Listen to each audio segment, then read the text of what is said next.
Sample preparation is one of the most critical part of the successful metabolomics experiment.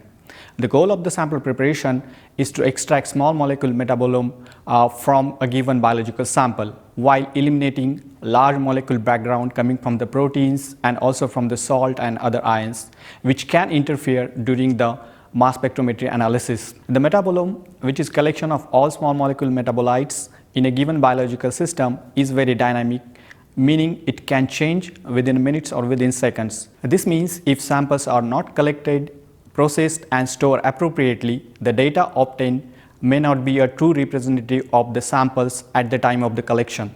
Many factors such as type of sample, collection method, sample extraction protocol and storage need to be considered during experimental design even before you begin sample collection.